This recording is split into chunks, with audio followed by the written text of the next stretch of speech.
There was always something about life in the city. The shape of the towering structures that surround you. Not unlike dense towering trees surrounded by a dense mist of fresh air. The absence of natural shapes stings the eyes. The breeze that glides off the surfaces of these windowed monoliths is sharp. Every point where two walls meet into a sharp corner felt out of place. Continuous flatness, yet stopping at every angle, violently redirecting its non-shaped surface. Yet everything perfectly placed for humans to touch. Everything meant to guide you. There is no exploration, no sense of misdirection. Even if you were to get lost, you never ended up in a place where nothing is. The streets guide you in their desired direction. Every guardrail serving to stabilize each step you take, each stair-step perfectly spaced to assure you never stumble. Signs in the streets crowd where the sky would be seen to make sure you are never where you aren't supposed to be. Yet it never felt like you were meant to be standing in that place. The unnerving feeling of unnaturalness is further accentuated when the sun hides away, bringing in the night. Streets now empty, sidewalks devoid of the bodies meant to walk over them. The traffic that packed the streets now lay barren. Where the shadows that would be cast by the towers, now, pure darkness. During the middle of the night when all are now asleep, walking through the streets feels unwelcoming. As if I was not supposed to be there. These shapes that meant to guide me, now shaded in darkness, only confuse the eyes. My absence from the labyrinth will be forgotten in time. After a few days, it will be as if I never stood there. My presence that once was perceived by the passerbys will gone, as if I was never there, leaving no marks of my existence. The labyrinth will not remember me. As the raindrops merge on the windows of the moving bus, I pull my hand within my sleeve to wipe down the condensation blocking my view. Past the falling rain, I could draw out the figure of a cabin among the trees. My new home is waiting for me. Away from the daily routes planned for me by the signs and the guidance of the straightness of the sidewalks that led me to my destination like a train on tracks. The sound of the bus making its way over the old unkempt roads have been the only sound inhibiting my mind. The only thing resembling a guide was the one sign we passed days ago welcoming me to a town whose name I've already forgotten. The coldness of the air-conditioned cabin of the bus paired with the warmth of my thick olive coat gave me a sense of peace. It's been a lonely journey. The bus had been empty since the last stop before entering town. My only companion being the single book bag filled with the few things I kept after leaving behind all the unnecessary things that had anchored me to my life in the city. As the journey continued, the trees became denser, the road felt less and less paved. The bus stops. Hey kid, this is the last stop, no more road past this. The bus driver gripped the mechanism opening the door. He made a pointing gesture, directing me to get off. Walking down the steps, I mutter one last, "Thank you," before turning my back to embrace the cold but inviting breeze that pushed against my face. Before the door closed, I heard the driver clear his throat to get my attention. "Ain't much to do here, kid, just trees, holes in the ground and a lot of nothing else. This bus only comes down this far once every 2 weeks, so keep your head screwed on tight till I stroll by again if you plan on going back." I nod my head to him. I'll keep that in mind, plus. Walking farther past the last step, I feel the mechanical doors close behind me, signaling that it's past the point of no return. I turn to watch the bus leave. The fog ate up as soon as it takes off, only seeing the bright red taillights peering through the mist. Even so, they too would disappear. The droning sound of the engine that once filled my ears now suddenly vanish. The gray clouds that blanket the sky left not one space open for the sun to shine through. This place was shadowed by a gloomy atmosphere that for some reason felt comforting. It's quiet. Even under my weighted blanket in my compact concrete room in my apartment, I've never experienced such a silence. Before me was a dilapidated metal bus stop. Its bench meant to serve as a place to rest while the bus arrived was now overgrown with moss. The metal overhanging structure now lay in rust, and vines gripping its way up the columns. A few feet past the bus stop, the sidewalk comes to a complete end. The structure of man, made to guide your way and steady your pace, now ceased. Past this was dense trees, all covered with moss and the floor littered with massive rocks. This is it. Past this point there is no more guide to my steps. Each new step I take will be one made with my own direction, not steered by a shape. No destiny written ahead of me. It frightened me as much as it invited me to walk forward. I looked up past the tree line and I could just barely see the shape of something unnatural in the distance. After hiking through the low-hanging branches and the dew-covered mossy stones of this forest, I arrive at my first reminder of what I once left. Before me stood an old-looking cabin, perched on top of what appeared to be massive stones. The surface of the walls feel rough. I could sense the curving shape of the logs that made up the structure. Its roof covered in moss, dripping with water collected by the mist settling within its roots. Even though it was man-made, it felt as if it was a part of the forest. Like if given enough time, this structure could form on its own through the process of nature choosing where it grows. Making my way in the inside feels welcoming. Across from the entrance was a fireplace made of the same stones found outside. Walking across the floors, I expected to hear the creaking of the wood, yet all that could be heard was the echoes of my footsteps bouncing around the empty space between the floor and the ground beneath the cabin. After settling in and tidying up the place, it felt more at home. Although I won't be spending much time here. Not too far from here there is a cavern that I read about on the internet that is doing tours at this time of the season, since the waters are frozen and the chances of the caves flooding are low. There was always something about caves that interested me. It's the farthest one can go within nature. The curiosity of exploration had pulled me here as if I was yanked by a leash around a collar. Even though its depths strike a sense of fear within me, the pull of the void was always greater than the fear.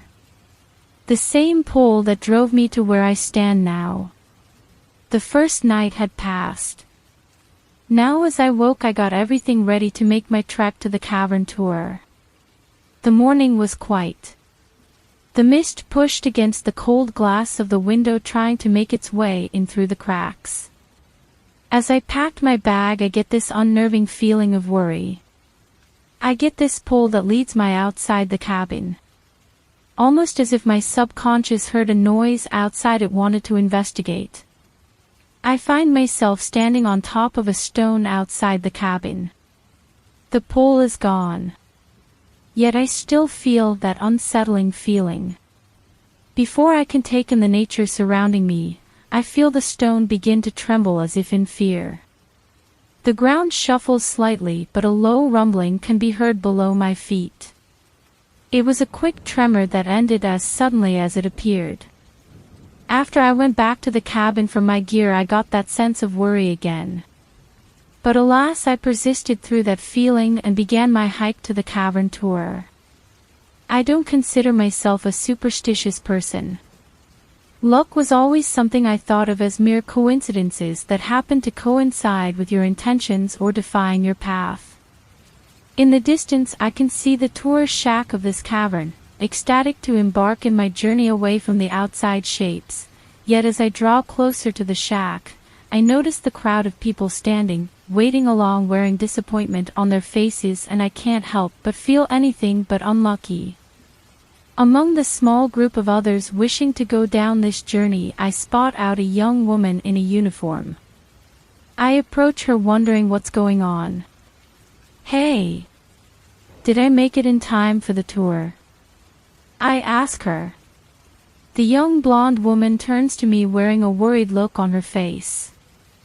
She lets out a sigh before confirming my suspicions of bad luck. Sorry, we were just about to start the tour, but there was a quake and the entrance has caved in. It's gonna take days to get crews here to lift all these rocks out of the way, and who knows if the rest of the cave inside also collapsed. There it was again, that pull. Something within me pulling me down, anchoring me where I stood. And then, the stone upon which I stood cowered in fear again, trembling, but this time, more intense. The small group standing in front of what was once a cave entrance all stood apart from there in fear that more stones would fall. Then it stopped. The trees swaying from the violent shaking, now calming down into a smooth rustling. The wind howled as we all stood there wondering what had happened. The tour guide had advised us all that we would have to leave. I was disgruntled that I had come all this way only for the earth to deny me, telling me I was unwelcome in its depths, undeserving of exploring its veins. Almost as if telling me to return to labyrinth of man, and wallow in its room of edges. On my trek back to the cabin I felt an unnerving feeling that I had felt once. Even though I was deep within the forest. Hopping and skipping on seemingly randomly placed stones and low-hanging branches, I felt that familiar feeling of walking on a sidewalk. That feeling that the path I'm walking is leading me by the hand, not straying off of it. The randomness of the forest somehow felt as if each stone I was stepping over was placed there for me to walk over, like the slabs of sidewalk. And every low-hanging branch I held on to so I didn't slip was lowered to my height like a rail to steady myself. Why did I feel this way now? There are no man-made shapes here in the density of the forest, but the familiarity of the proximity of it all made my stomach feel uneasy. I used to believe that destiny was a lie. That you are where you are supposed to be at this very moment. That where you will end up has already been decided by forces outside of your control. How preposterous to think that you are not at the helm of your own fate, is it not? I decide my path. Where I go in this world is only up to me. To believe that the stones beneath my feet have always been waiting millions of years for me to bear my weight upon them at this very moment, all culminating towards what? To believe that a tree which has been growing for hundreds of years grew this branch so that I may have something to grab so I don't slip on this rock covered in the dew of the mist. And now that I did, what? Is its purpose fulfilled? I never believed anything so presumptuous as that these things were arranged in this way to guide me in my destined path. But now, all that I used to believe has been put in question. As I stand here before where my cabin used to stand, now just rubble of stones. Where the massive stones that was the foundation of the old cabin once was, had slid down the hill they were perched on, and the cabin in thousands of pieces mixed with the small stones at the bottom of the hill. As I approach the base of where those stones once were, I'm struck with that feeling once more. The pull. Among the stones and moss now lay in the open the entrance to what seems to be a deep hole. Not steep enough to fall in, but just at the right angle as though you can enter with ease. The mist surrounded me as I stood peering into the descending abyss before me. I held my hand over the opening to see if there was air coming out, because that meant there could be an exit somewhere else. Yet I felt nothing. The mist that had settled over the ground began to be pulled into the opening. As if the earth was taking its first breath. The mist gliding down the stepped ripples of the walls as if unrolling a carpet for me to walk over. I could not escape this feeling. The call of the void was tugging at my neck to go in. Even though I knew it was a bad idea to go inside a cave that has never been explored, there was something telling me I was supposed to be the one to go in. For me to have been lead here. This vein of the earth which ended right behind the massive stones that once covered the opening, now finally exposed after I arrived. It's almost eerie to think that it had opened for me, to be explored and traversed by me and to see what lies at its heart. After equipping the gear I brought along for the cavern tour, I slowly began my descent. Each step I took going deeper and deeper felt like the cave itself was guiding me. The arrangement of the walls were always random, yet inexplicably to me there was always somewhere to put my foot on the way down. There was always a little indent in the wall where my hand fit so I could hold on to. As if it was carved out from below all the way to the entrance for me. Yet nothing felt like it was out of place. After meandering through the descent, I reach a flat area where the ceiling opens up. The light from my flashlight can no longer reach the ceiling. The light gets lost in the darkness consuming the cave. After pacing forward no more than 20 feet the walls start to narrow again at a point. And at the end of this room there is a small hole. After exploring this room for a few minutes there seems to be no other path but to enter this new tunnel. Not long after the entrance to this cave had opened and the carpet of mist led me down to this room, the mist floating just above the floor began to edge closer and closer to the tunnel I was debating entering. As if it was being breathed in by the cave, being pulled in along with me, eager to reach the depths. Reluctant to continue my journey, I stood before the hole, questioning if I should go further. The size of the hole being so low meant I would have to crawl on my knees.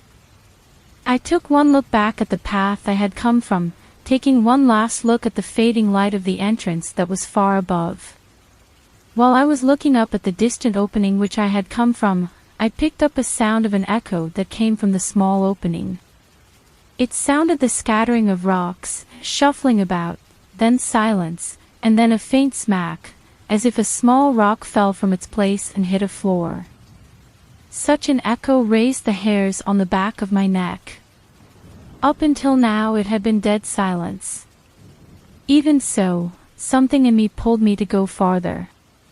Regardless of the fright beating in my chest, I gathered my courage and persisted deeper within. Now brought to a crawl, going deeper and deeper in the tunnel, it felt so strange to me.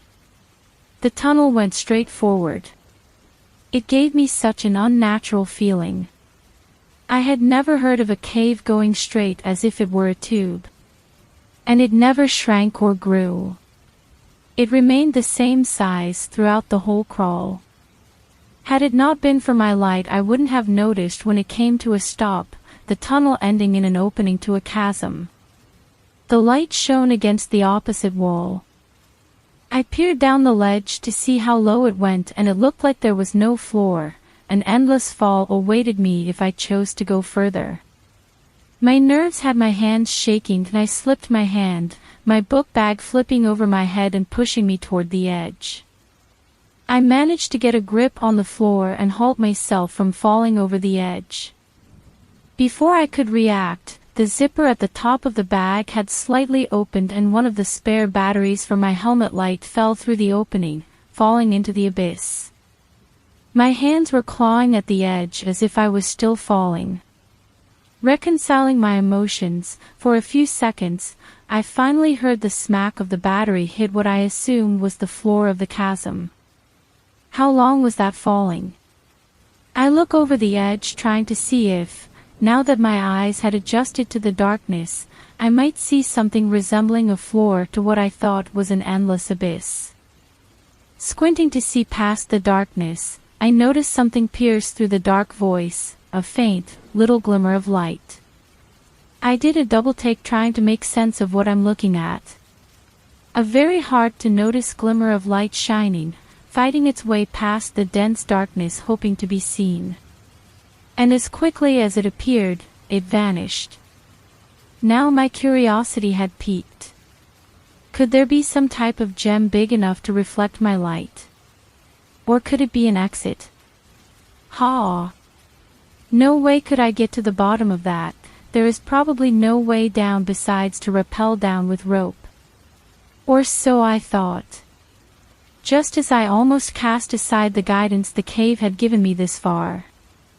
I explored the ledge I was standing on, till my eyes met with the flat vertical wall behind me. There was a lower ledge to the side that I could jump down to. And another one. And another ledge. And another ledge. They were so oddly spaced, where it was never so tall that I could get hurt from the fall, but never so close that it felt like a short step. And yet it felt natural, not measured with precision and leveled, not cut to be perfectly flat. Somehow I still felt that familiarity. As if this was meant to be the path to take. I continued my descent further for what felt like hours, and always just when I felt like it was a dead end or a drop that I could not cross, there was always a stone placed where I could walk, as if waiting for me to notice it, to continue my journey down. As I stood still there I was hit by a silent whisper of an echo, coming deep within the chasm, sounded like the cave had spoken to me. Calling me down deeper. Calling for somebody to reach its deep floor. I could not shake this tension any longer. My desire to reach the end of this cave became unwavering. I had no desire to go back anymore. I began to trust the cave. The journey felt as if it had gone on for so long. Every time I thought reached a dead end, I scoured the walls for direction. And the cave would continue to lead me to my next path. The farther and farther I descend I begin to smell the faint scent of metal in the air. Almost like if there was iron ore exposed on the walls filling the air with the scent of its rusting. The walls that were once smooth now started to feel rougher as I made my way deeper. I began to feel more jagged edges along the wall and protruding stones piercing through the wall. I had reached a point where the only way forward was through a tunnel so small I was brought to lay flat and crawl on my belly. The cave walls now so rough it felt like sandpaper against my skin as I dragged myself farther along this chute, the ceiling of this tunnel dragging against my back, scratching it as I moved. I managed to reach an opening, and as I dragged myself out from the small enclosure my body aches from the scratches left by the pointy rocks that were scattered among the floor. The cave no longer coddled me with that welcoming feeling. It began to feel as if I was not being led by the hand, but dragged by the neck. How many hours had gone by? I could not remember now. I hoped to reach the end of the cave what felt like a few hours ago, but just when I feel like I've reached the last room, or peer over the next ledge, it goes deeper and deeper. After much meandering, I finally arrived at what I think was the bottom of the chasm that I had peered down many hours ago. I never thought the winding pathways on the way down would lead down here. Almost as if the cave was begging to be explored. My admiration of the wonders of this cave network had been cut short as my ears picked up the sound of rocks scattering above me, coming from the direction of the ledge where I peered down. And then suddenly I'm startled as I hear a loud smack hit the ground right behind me. Almost like the sound of metal clanging against the stone surface. I quickly jump and turn to face the direction of the noise, frantically pointing the light at the floor trying to locate what it is that hit the ground. My light catches on something off-colored, completely standing out from the dark gray monotone shades of the cavern walls. It was my battery, that had fallen some while ago. But, how? Where did the one that fell the first time go? As much as I looked around the floor there was no other battery around. The first time, what am I talking about? The first time. How did this just hit the ground now? I heard it hit the ground the first time. I aim my light up to see if I can spot the ledge from down here. It's no good, I doubt the light will pierce through the intense darkness. Looking up I notice something. It's barely visible through this consuming darkness above. A small faint glimmer of light. Coming from where the first ledge I almost fell from would be. And then, the light begins to flicker, and suddenly... darkness. A type of void-like, encroaching blackness that deafens even my hearing. In my panic, I start shuffling through my bag to find another battery, not realizing that the one that fell was the only spare I had.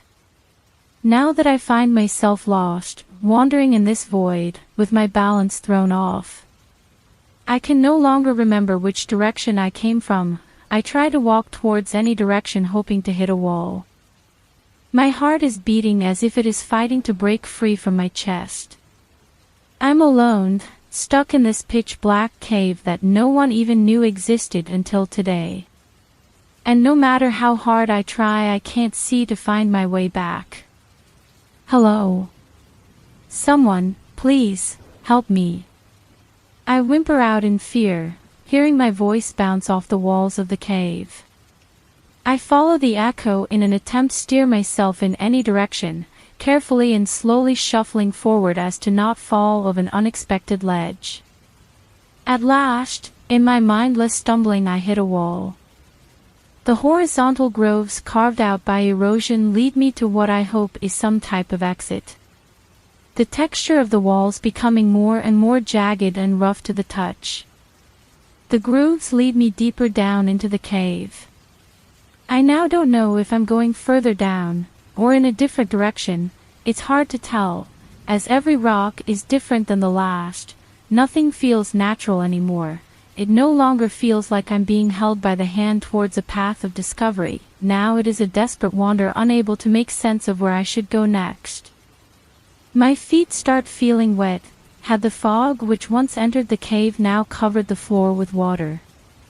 My feet begin to slosh around the once still puddle of water that covered the floor, but it felt thick. The smell of iron is getting more and more intense, as if I'm surrounded on all sides with exposed or rusting to its core. The air is getting harder to breathe. Its toxicity made my lungs feel as though I was being constricted. My hand continues to stumble across the wall of the cave. The walls feeling even more dangerous to touch. I struggle to guide myself as I slide my palms across its surface, feeling the small piercing stones make cuts to my palm. Yet I don't take my hand off the wall, scared that I would lose myself in this pitch-black darkness again and won't be able to find my footing again.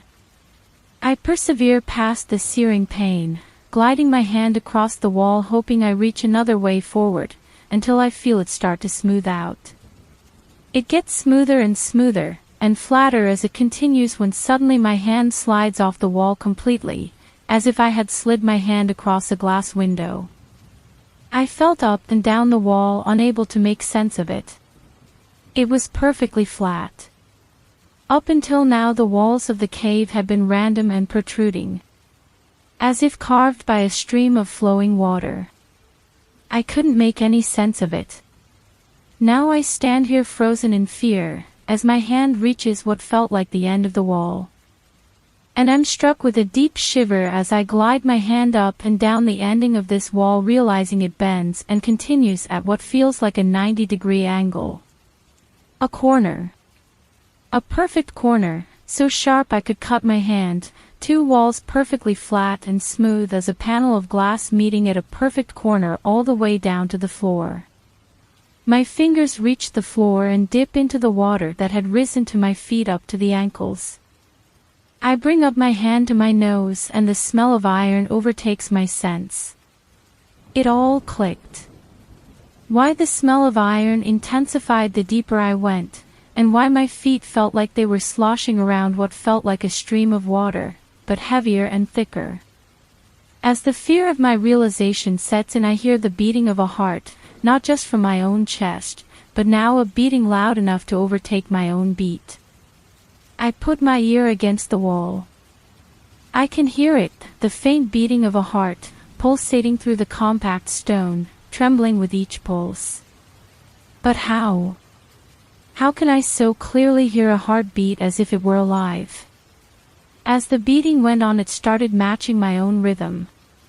My own heartbeat and the beating coming from the wall had completely synced. And suddenly, it stopped beating. The wall became still again, although I am unable to remove my hand from its surface. I pressed my ear harder against the smooth surface, hoping to hear its fading beat. Yet it didn't fade, it just stopped. I felt a weakness take over me, my body no longer able to stand on its own strength. I clutched my chest, attempting to take a breath, and I come to notice, I cannot feel my own heartbeat anymore. I can't remember what I was chasing down here anymore. What was the pull which had brought me down to this depth? Did I finally reach the end of the cave? I can feel the darkness overtake me. My body now floating over the thick waters, feeling myself getting pulled down. It feels deeper than it was before. My feet can no longer reach the bottom. My head barely staying above, attempting with all my strength to take a breath.